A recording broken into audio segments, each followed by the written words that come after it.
Good afternoon, this is Kara with the Ministry of Uncovering No More. I want to talk about something for an article on a website blog that means a great deal to me. I'm trying very hard to go really slow with it, the development of it, because the ideals that I have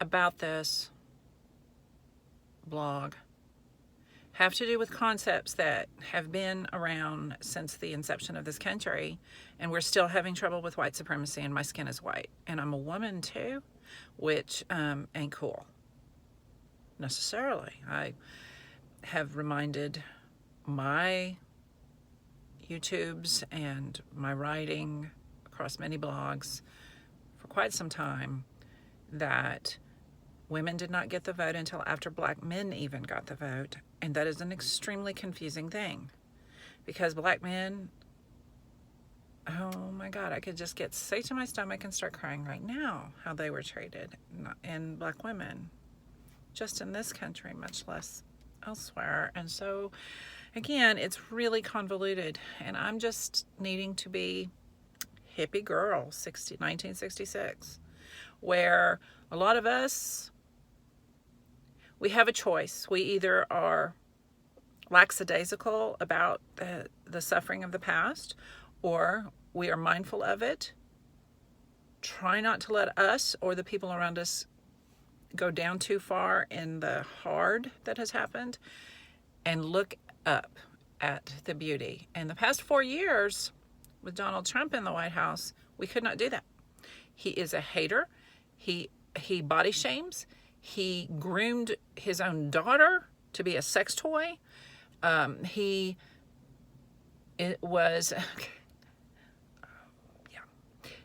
worked with the Russians openly.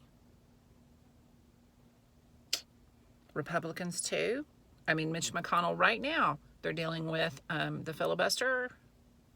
Bye-bye filibuster is my opinion. Yeah. And he's pitching fits and trying to use threats. All of that is gaslighting to the nth degree. Okay, while Asian Americans are hurting actively, physically, spiritually, and in their soul lives, because there were murders. And again, it was a white, younger man who perpetrated the crime. And I've been feeling hurt for the Asian people just by the simple fact that they're considered Caucasian. I'm Caucasian. They're not. And I love both people groups and love to make sushi. But I am the one in the Christian church back before I recognized my pagan roots, not my Christian roots. I don't have any Christian roots. I'm a pagan. That's a generational thing, so I'm not even going to go into that right now.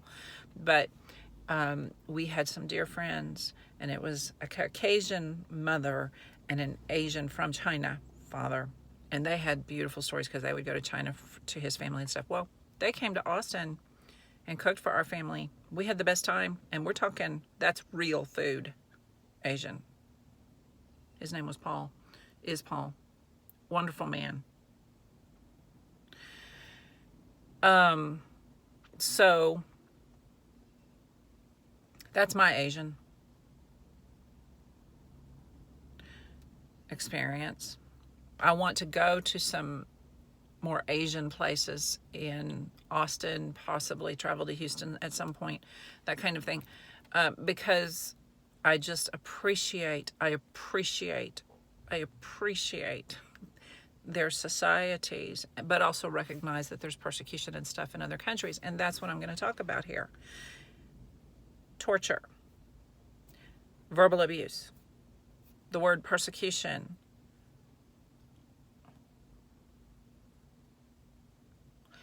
These words don't mean anything in America, supposedly, like to me. Supposedly I've never been verbally abused or persecuted.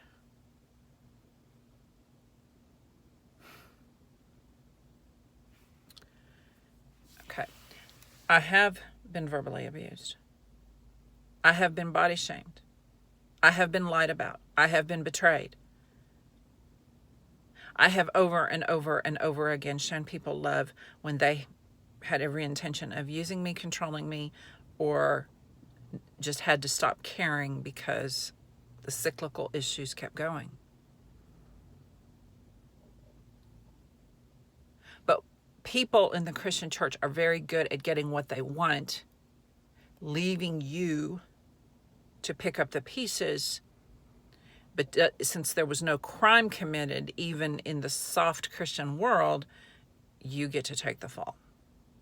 I'm not going to say that again. I just am 100% accurate. And that's where I'm going to leave this. I have had situations where I actually tried to get people to see that their bullying of one another was not cool. And I had been saying that for years, and that they needed to be more thankful and just more kind in general conversation. But when you're in a Christian situation that's more cultish, nobody listens to mom anyway. Wife, mom. Okay.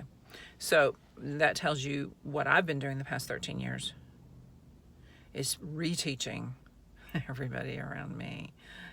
I'm going to show you what a spiritualist wife, mom is. I even agree with the Bible for the most part. I can also interpret the book of Revelation like nobody's business. So if you want to know my opinion about something henceforth, when it comes to those kinds of subjects, because I do have 10 kids, and I did just a little more than survive that. You can shut the fuck up and listen to what I have to say, agree with it, and add to it and teach me something, or not. I may already know it. And I'm not necessarily going to let you know what I do know in addition or don't. But if you want to give me some research that, is positive towards what I already know is the truth, then we can have us a gorgeous conversation. And you can have a home slice of pizza or sushi, or we're doing poppers this weekend. We're going to watch The Hobbit starting this weekend. I had a nice week off for the first time in a billion years. The billion years is an exaggeration until it's not.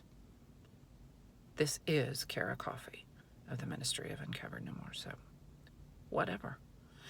But when it comes to the words torture, persecution, verbal abuse, and like that, back down, idiots. There's a lot of us that's taken a lot of shit, and we keep getting back up, and we keep forgiving, and nobody asked us to forgive them. I'm one of those. Okay. And, you're probably not. You have to have 10 children, some of whom are ADD or ADHD. Some of them are normal or they're dyslexic. They are agnostic now. Don't really like going into Christian churches after what they watched their parents go through, etc. You have to be somebody like me to be able to say the things I just said and not be exaggerating. So if you don't have any kids, you don't have a place to talk right here. You just don't. You either listen or shut up. There's so many sanctimonious idiots in Austin that I'm just kind of like, whatever. What the living fuck ever. Because I've been promoting the correct things all my life. Slipping my way out as much as I could from the Christian church. As fast, but yet as painlessly for everybody else as I could all my life. And I have the scars of lost relationships and everything to prove it, not to mention the testimony of how lies were told. Okay. Now I'm going to turn the camera around so that you can see where I am, because I've released a photo of this place before, and it says, education is a universal right. you have a nice weekend.